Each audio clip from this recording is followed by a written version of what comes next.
dalam kontestasi pemilu. Hal ini tampak pada pasal 301 Undang-Undang Pemilu.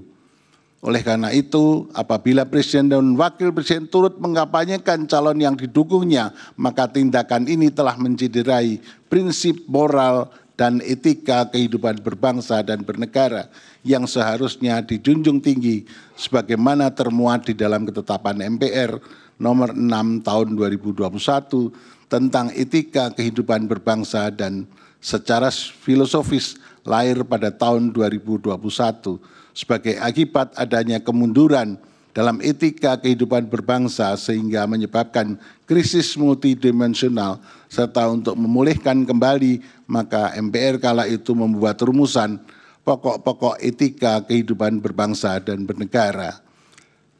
Kutipan mengenai ketetapan itu pada angka 2 etika politik dan pemerintahan yang pada pokoknya memuat hal-hal sebagai berikut dianggap telah dibacakan. Etika kehidupan berbangsa ini perlu disinggung kembali dan ternyata hingga kini masih relevan untuk dipertimbangkan dan diterapkan setidak-tidaknya sebagai kaca benggala agar pemerintah dan para elit politik mampu bersikap jujur, amanah, sportif, siap melayani, berjiwa besar, memiliki keteladanan, rendah hati, siap mundur dari jabatan politik apabila terbukti melakukan kesalahan secara moral, kebijakannya bertentangan hukum dan rasa keadilan masyarakat. Oleh karena itu, dalam sebuah negara hukum yang demokratis berlandaskan Pancasila, pelaksanakan rule of law harus pula dibarengi dan diikuti oleh penerapan rule of ethics sebagai nilai luhur dan aturan yang penting dan strategis dalam setiap penyelenggara negara. Kembali ke soal perselisihan hasil pemilu. Sejak pemilu presiden dan wakil presiden tahun 2004, 2009, 2014, dan 2019 tak pernah ditemukan pemerintahan yang turut campur dan cawe-cawe dalam pemilihan presiden dan wakil presiden. Akan tetapi pada pemilihan presiden dan wakil presiden tahun 2024 terjadi hiruk pikuk dan kegaduhan yang disebabkan secara terang-terangan presiden dan aparaturnya bersifat tidak netral, bahkan mendukung pasangan calon presiden tertentu. Apa yang dilakukan presiden seolah-olah mencoba menyuburkan spirit politik dinasti yang dibungkus oleh virus nepotisme sempit yang berpotensi mengancam tata nilai demokrasi ke depan. Oleh karena itu, dalam memeriksa, mengadili dan memutus perselisihan hasil pemilu presiden tahun 2024 ini, Mahkamah Konstitusi sepatutnya tak boleh hanya sekedar berhukum melalui pendekatan yang formal, legalistik, dogmatis, yang hanya menghasilkan rumusan hukum yang rigid, kaku, dan bersifat prosedural, melainkan perlu berhukum secara informal, non-legalistik, ekstensif, yang menghasilkan rumusan hukum yang progresif, solutif, dan substantif, tak kalah melihat adanya pelanggaran terhadap asas pemilu yang langsung, umum, bebas, dan rahasia, jujur, dan adil, sebagaimana ketentuan pasal 24E ayat 1 Undang-Undang Dasar 45, serta demi menegakkan prinsip keadilan pemilu. Hal ini kemudian ditegaskan kembali oleh Mahkamah pada putusan nomor 85 tahun 2022 dan seterusnya dianggap telah dibacakan. Halaman 18, 19 dianggap telah dibacakan. Ketiadaan pembedaan dua rezim bagi pemilihan kepala daerah dan pemilihan umum membawa implikasi hukum tersendiri, termasuk berdampak pada berubahnya karakteristik penyelesaian perselisihan hasil pemilihan umum sebagaimana pasal 22E Undang-Undang Dasar 45 yang semula menggunakan pendekatan procedural justice menjadi substansial justice. Dalam perkembangannya, Mahkamah memang acap kali seolah-olah hanya menggunakan cara berhukum yang formal legalistik dengan menggunakan pendekatan keadilan prosedural, tak kalah menyelesaikan perselisihan hasil pemilihan umum untuk pemilih presiden dan wakil presiden tahun 2024, 2009, 2014, dan 2019, sebab tidak ada kebutuhan atau urgensi yang memaksa mahkamah untuk keluar dari paradigma keadilan prosedural. Hal ini dikarenakan mayoritas sengketa yang dipermasalahkan pun hanya berkenaan dengan perselisihan hasil penghitungan suara. Berbeda karakter tak kalah mahkamah mengadili perselisihan hasil pemilihan kepala daerah di mana mahkamah cenderung menyelesaikan hasil perselisihan pemilihan kepala daerah menggunakan paradigma keadilan substantif. Karena memang terdapat kebutuhan yang memaksa mahkamah keluar dari pendekatan keadilan. Hal ini dilakukan oleh mahkamah hanya apabila terdapat peristiwa pelanggaran kepala daerah yang secara nyata melanggar asas pemilu. Di sisi lain, tak kalah mahkamah mengadili perselisihan hasil kepala daerah Jawa Timur dan sebagainya dianggap telah dibacakan.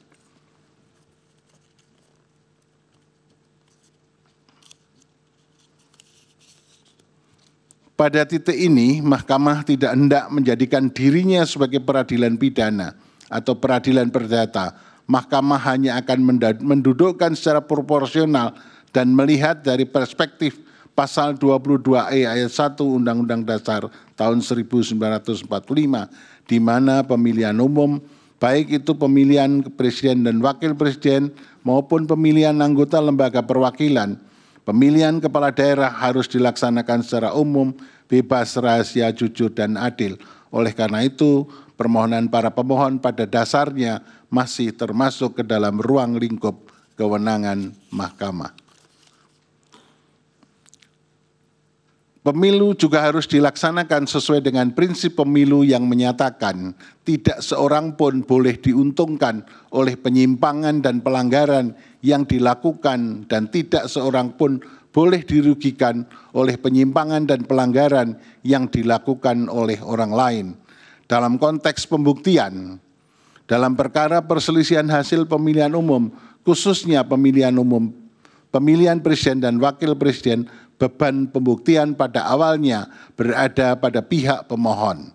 Namun, jika pihak termohon dan pihak terkait membantah, maka beban pembuktian akan bergeser pada keduanya. Disinilah terjadi peralihan beban pembuktian, shifting the burden proof. Sebab dalam perselisihan hasil pemilihan presiden dan wakil presiden, selain waktu penyelesaiannya terbatas atau speedy trial, juga karena pada dasarnya data itu sendiri dikuasai oleh penyelenggara pemilu, dalam hal ini KPU dan Bawaslu.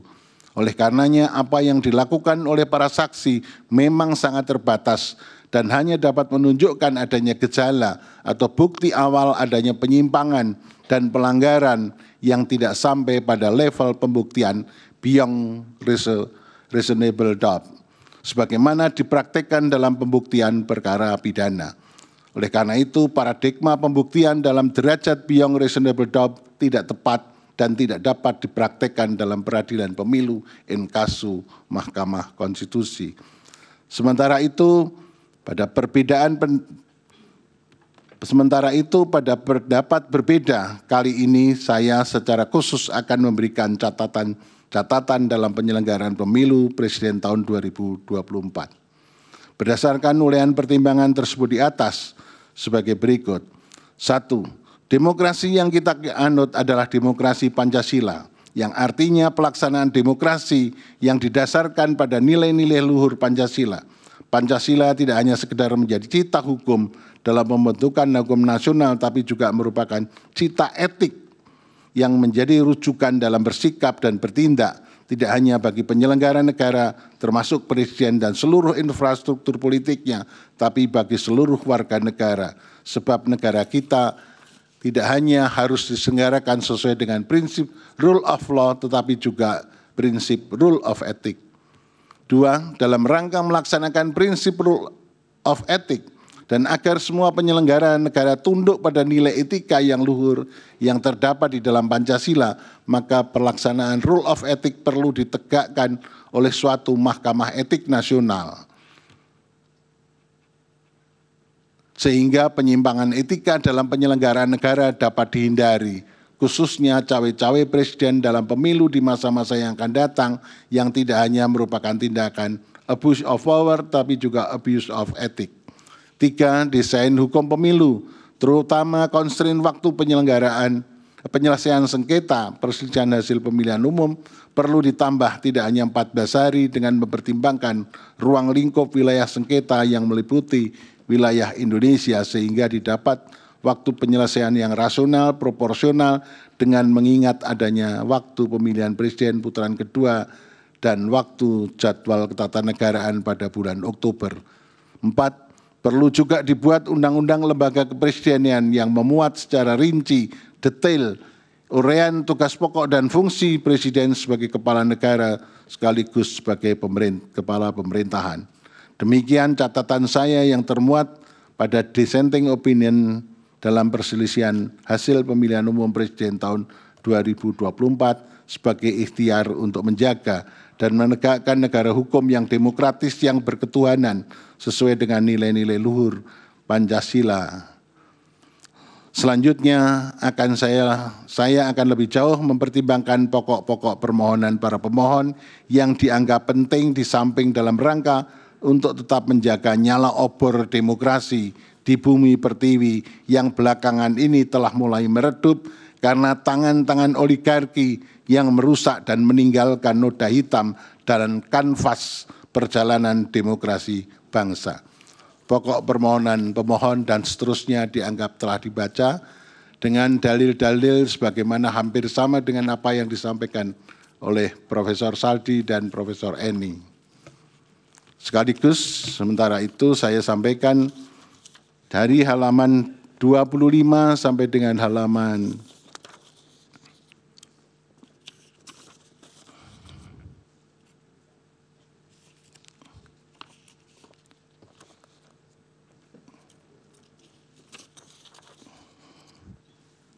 54 dianggap telah dibacakan.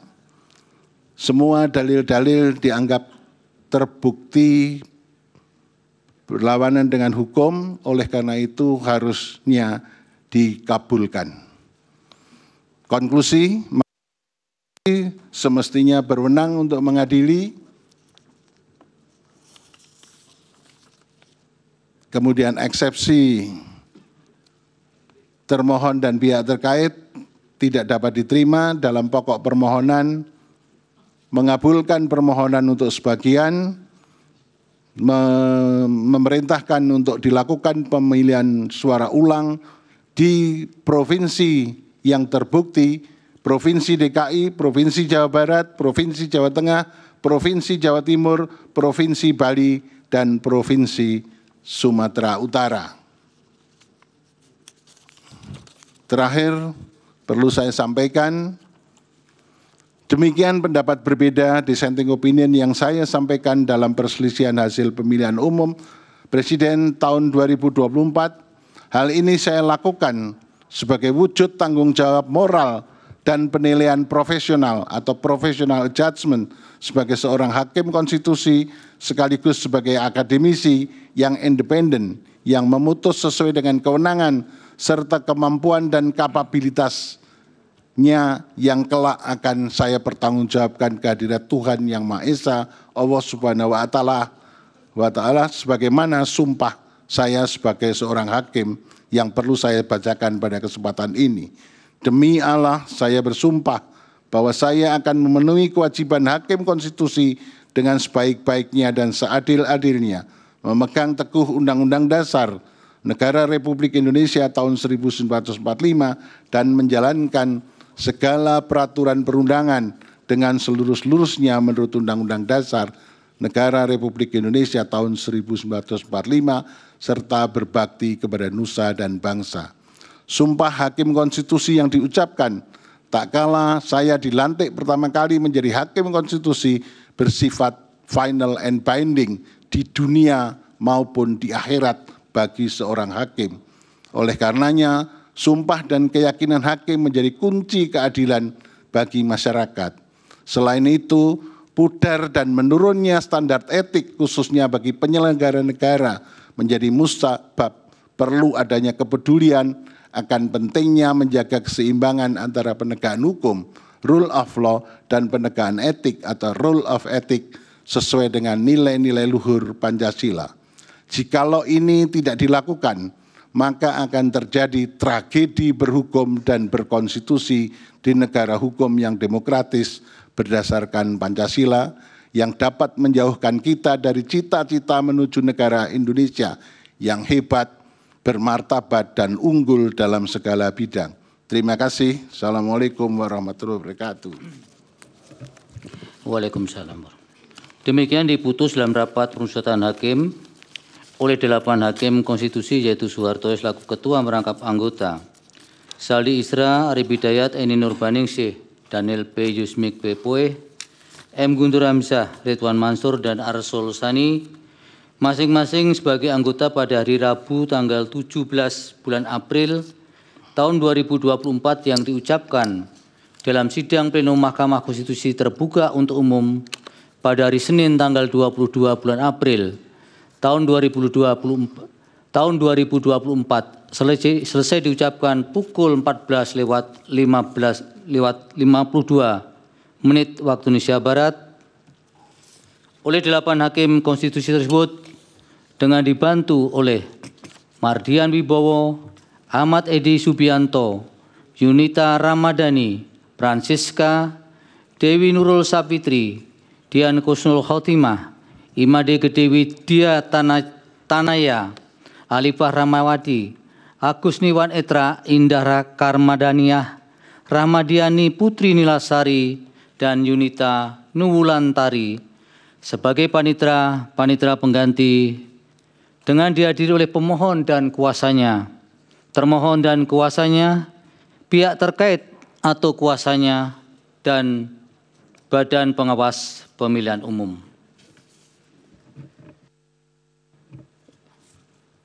Demikian untuk pengucapan perkara nomor 1.